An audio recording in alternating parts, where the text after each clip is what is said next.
all those who make this worship happen. We've got John Salazar, who will be offering our message today in chapel, and Yulissa Avila will be sharing our prayers of the people. We have a great lineup for music. Carolyn and Lauren and Jenna and Emily will be helping us with our special music. And we've got Josie up in the sound booth working things, making sure my voice gets heard, and CJ as well, who's live streaming to the rest of the world. So hi, Mom, to all of you. So you can follow us on YouTube if you're ever not here, but welcome to worship. So we're going to start with an opening hymn as our call to worship. It's a hymn called Our Darkness is Never Darkness in Your Sight. And this is a hymn from the Taizé community that Lauren helped lead us in for our harmony worship service. It's just something new we're experimenting with. So I asked Jenna and Emily and Lauren to come help us. Carolyn's going to play it through one time. You can open up your hymnals to hymn 678, and Carolyn will play through so we get a sense for the feel of it. And then Jenna and our singers will help us get through. We're going to sing it 4 times. 3 times.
Now I invite you to stand and we'll sing our opening hymn, number 410, God is Calling Through the Whisper.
guide us, O God, by your word and spirit, that in your light we may see light, in your truth find freedom, and in your will discover your peace.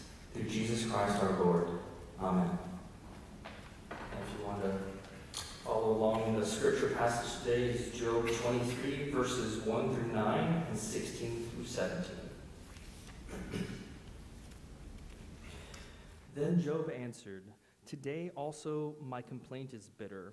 His hand is heavy despite my groaning. Oh, that I knew where I might find him, that I might come even to his dwelling. I would lay my case before him and fill my mouth with arguments. I would learn what he would answer me and understand what he would say to me. Would he contend with me in the greatness of his power? No, but he would give heed to me. There an upright person could reason with him, and I should be acquitted forever by my judge. If I go forward, he is not there, or backward, I cannot perceive him. On the left he hides, and I cannot behold him. I turn to the right, but I cannot see him. God has made my heart faint. The Almighty has terrified me. If only I could vanish in darkness, and thick darkness would cover my face." So, that joyful scripture passage. Have you ever just had one of those days? Or maybe it's more like one of those weeks. Do you know what I'm talking about? I suspect I'm not the only one here at this moment that can relate to this passage. After all, this is the Monday after homecoming, where I'm sure many of you were busy celebrating the return of colleagues and friends and family members, all of whom called Monmouth College home at some point in time. Perhaps like me, you've done your best to be social and outgoing while keeping your head above water with all the assignments, meetings, special projects, and other duties as assigned. I'd be looking at Dean Hutchinson if she was here now. Maybe you're here today, but you're not really here. No, you've already left Monmouth College to begin enjoying fall break with loved ones. Maybe right now your sole goal, your mission in life right now, in this moment is to make it through the next 72 hours because you know if you can get through Professor so-and-so's class Thursday or Wednesday, you'll be done with class for the rest of the week, and like a light bulb, you're out. Of course, maybe you're here in chapel, just trying to find some way to be centered for the week so you can accomplish your goal of surviving the week. And the guy up on the podium isn't helping matters right now, so let me just get to my point. Job was having one of those days too. To give some background, earlier in Job chapters 1 and 2, he's the subject of what seems to be some kind of celestial bet between God and Satan. God offers up Job as a blameless and upright man who fears God and turns from evil. Satan responds that of course Job loves God because God protected and blessed Job. So God allows Satan to really mess with Job, allowing his animals to be stolen or killed, his servants to be murdered, his children to die in a natural disaster, and when that wasn't enough, Satan inflicted loathsome sores on Job from the sole of his foot to the crown of his head. Yet through it all, Job did not sin with his lips. And that was part in chapter 2. So it's with this in mind that Job is complaining right now. He's complaining bitterly, even defiantly, about his plight to his 3 friends who, by the way, are not very helpful. They try to give him advice, but in the end it ends up being bad advice. They try to tell Job what they believe he needs to hear, and it doesn't help the situation. Job speaks to them about how he wants to find God and take his case up with God, believing God would answer him and he would be acquitted forever by my judge. Well, here's a spoiler alert in case you haven't read Job's chapter 38 through 41. That's not quite how it goes down. In short, God, metaphorically speaking, gives Job a talking to of biblical proportions. Job comes to understand that he has spoken ignorantly and out of place. However, God restores Job's fortunes, gives him twice as much as he's had before, and Job has 10 more kids. 7 boys and 3 beautiful girls. So all's well and ends well, right? That's the end of the story. Well, before we call it a day, and move on. Let's go back for a minute to chapter 23. You see, it's one thing to put ourselves in Job's place when we know the ending. We know this righteous follower of God will once again be blessed by God to the point that he will have even more than he had before. Twice as much as he had before, children, etc. But because we can read ahead and we know the ending. But that's small comfort for someone who is actually in the midst of pain. What do you say to a friend who is dealing with a difficult time in their lives, and we really don't know how it will turn out? Moreover, I'm not sure if the writer of Job has either never lost a child or is just an emotionless jerk, but how do you lump the loss of human life and all of his servants and his own children with the loss of cattle and camels? Even more, so what if Job is later to have more children? How could Job ever forget the lives of those he and his spouse had raised, from infants to adulthood? Some things you just don't forget.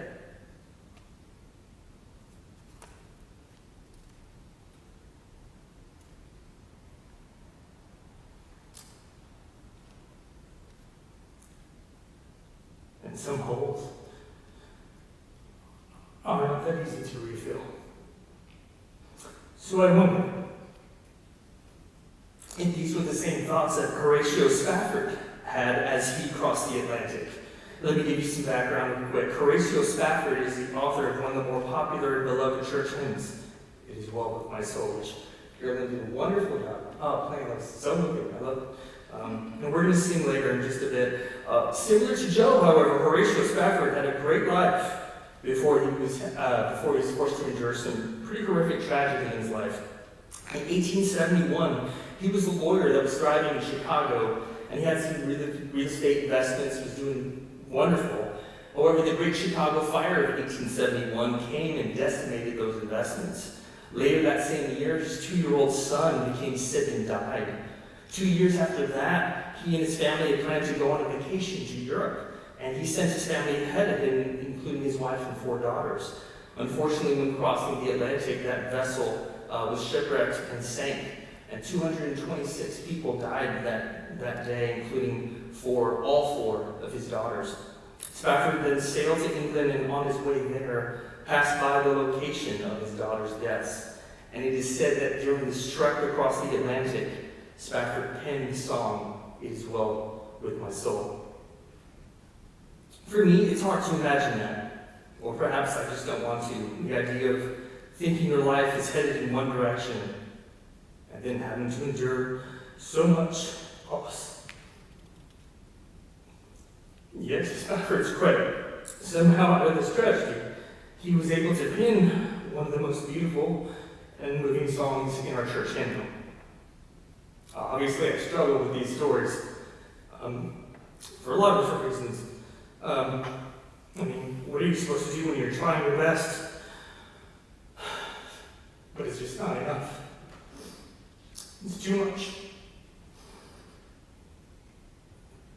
Maybe like Job, you find yourself in a rather trying time in your life. When I earlier characterized students as all wanting to leave campus, perhaps that wasn't a comforting thought to you. Maybe there was no home to return to. Or perhaps you yourself experienced a recent loss and are still coming to grips and accepting it. I don't know your experiences or your troubles. But no matter what your troubles, your struggles are, know this: you are not alone. You are loved. You are cared for, and God is with you. Please know that my prayers are with you this week. Furthermore, if you find yourself in this place, know that there are many in this room, as well as across campus, who would gladly help. I encourage you to reach out and let us know. Even more, let's not just be self-reflective. That's not enough. We need to do the work of the Lord. That requires us to take the next step and to be paying attention to those around us who are in need and who could really use a friend to check in on them. Are you doing that? Have you taken time to really see others in your life? If so, when you find others who are struggling and hurting, don't be like Job's friends. who sought to help Job by pointing out his faults and attempting to solve problems for him. That doesn't go well. Instead, let me challenge you to simply be there. Just be there in that moment when others need you. Pray for them, show them love, show them kindness, but more than anything, just be there. It doesn't take much, but it may make a world of difference. God bless you.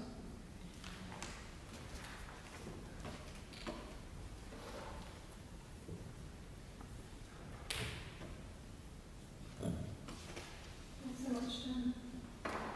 I invite you to stand and sing together hymn number 781, Hear My Cry, O God, and Save Me.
Please be seated, if you may. I invite you to pray with me as I offer our prayer of the people. Loving God, You cause rain to fall and the just and the unjust. Hear our prayers for your church and the world. For the hungry and for the overfed, may we have enough. For the mourners and the mockers, may we laugh together. For the victims and the oppressors, may we share power wisely. For the peacemakers and the warmongers, may clear truth and stern love lead us to harmony. For the silence and the propagandists, may we speak our own words in truth. For the unemployed and the overworked, may our marks on this earth be kindly and creative. For the troubled and the secure, may we live together as wounded healers. For the homeless and the privileged, may our homes be simple, warm, and welcoming. For the vibrant and the dying, may we all die to sin and live to love. And now we join in the prayer that Christ taught us, saying, Our Father, who art in heaven, hallowed be thy name. Thy kingdom come, thy will be done, on earth as it is in heaven. Give us this day our daily bread, and forgive us our debts, as we forgive our debtors. And lead us not into temptation, but deliver us from evil. For thine is the kingdom, and the power, and the glory forever. Amen. Now I invite you to stand and sing our song hymn number 840, It Is Well With My Soul.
here and joining in this worship that leaves all of us a little teary, I think. This is why I only get to host chapel every once in a while, because I like everybody cry. But I think this is the service that some of us needed this week, and I'm grateful that John chose the hymn, because I think the more often we practice the thought and the hope that our souls might be well, the more we practice that, the more it becomes true. So I hope that this week God will bless you, that God will cause the divine light to shine upon you in darkness, that God will turn towards you with the grace and the courage that lifts you up as you go forth in peace. Amen.